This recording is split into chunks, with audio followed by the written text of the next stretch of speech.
কুষ্টিয়ার দৌলতপুরে ধর্ম অবমাননার অভিযোগ এনে কথিত এক পীরকে কুপিয়ে হত্যা করেছে বিক্ষুব্ধ জনতা। দুদফা হামলায় নারীসহ আহত হয়েছেন 7 জন। দুপুরে উপজেলার দক্ষিণ পশ্চিম ফিলিপনগর এলাকায় এই ঘটনা ঘটে।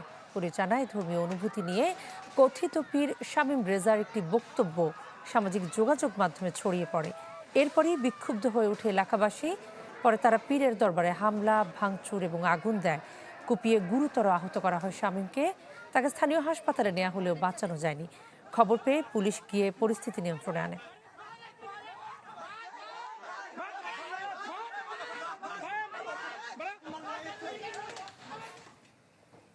যেমনটি নিউজের শুরুতে আপনারা শুনছিলেন, এই বিষয়ে আপনাদের আরও জানাতে চাই। ঘটনাস্থল থেকে আমাদের সাথে সরাসরি যুক্ত হচ্ছেন সহকর্মী শরীফ বিশ্বাস।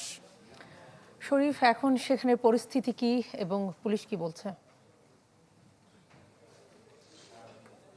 হ্যাঁ, কণা আসলে ঠিক আছে। দুপুর 2:30টার দিকে যে ঘটনাটাই আমরা দেখছি, ধর্মীয় অনুভূতিতে আঘাতের অভিযোগে স্থানীয় মুসল্লি এবং বিক্ষুব্ধ জনতা শামীম রেজা নামের একজন কথিত পীর তার আস্তানায় কিন্তু হামলা চালিয়েছে, অগ্নিসংযোগ করেছে এবং বেশ কয়েকজন আহত হয়েছে। এবং বিশেষ করে শামীম রেজা গুরুতর আহত হলে তাকে দৌলতপুর উপজেলা স্বাস্থ্য কমপ্লেক্সে নেওয়ার পরে কিন্তু তার মৃত্যু হয়। এবং এই ঘটনায় 2 নারী সহ আরও অন্তত 7 জন ভক্ত অনুসারী কিন্তু আহত হয়েছেন। আমরা ঠিক কি ঘটনা ঘটেছে সেই ঘটনা আমি একটু জানার চেষ্টা করবো। স্থানীয় কিছু আসলে কি ঘটনা ঘটেছিল যদি সংক্ষেপে বলেন।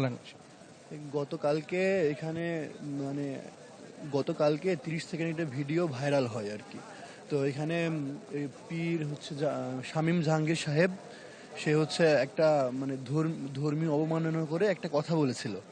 এই কথার পরিপ্রেক্ষিতে ধর্মীয় অনুভূতিতে আঘাত হানার কারণে স্থানীয় লোকজনের ভিতরে ক্ষোভ সৃষ্টি হয়। এই ক্ষোভ সৃষ্টির ফলেই আজকের এই যে দৃশ্য আপনি দেখছেন এখানে আর কি।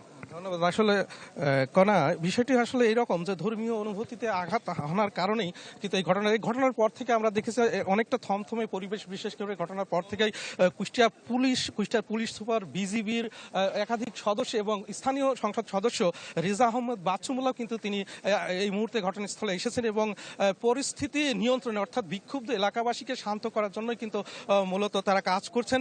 এবং এখন পর্যন্ত এলাকায় এক থমথমে পরিস্থিতি বিরাজ করছে। যদিও স্থানীয় জনগণ তারা এখন অনেকটাই শান্ত এবং তাদেরকে পুলিশ এবং স্থানীয় সংসদ সদস্য তারা কিন্তু এলাকাবাসীর সাথে কয়েক দফা বৈঠক করেছেন এবং যাতে করে এলাকার পরিস্থিতি খারাপের দিকে না যায় সেই লক্ষ্যেই কিন্তু তারা কাজ করছেন। সব মিলে বলা যায়, এখন যেহেতু একটা অপ্রীতিকর ঘটনা ঘটেছে, ঘটনার পর থেকে একটা বাজে পরিস্থিতি তৈরি, সেই পরিস্থিতি শান্ত করার লক্ষ্যে কিন্তু আইন শৃঙ্খলা বাহিনীর পাশাপাশি স্থানীয় যারা জনপ্রতিনিধি তারা কিন্তু কাজ করছেন। সব মিলিয়ে বলা যায় এখন পর্যন্ত পরিস্থিতি মোটামুটি শান্ত আছে। কণা। শরীফ, আপনাকে ধন্যবাদ। শরীফ বিশেষ আমাদের সঙ্গে যুক্ত হয়েছেন কুষ্টিয়ার দৌলতদিয়া থেকে।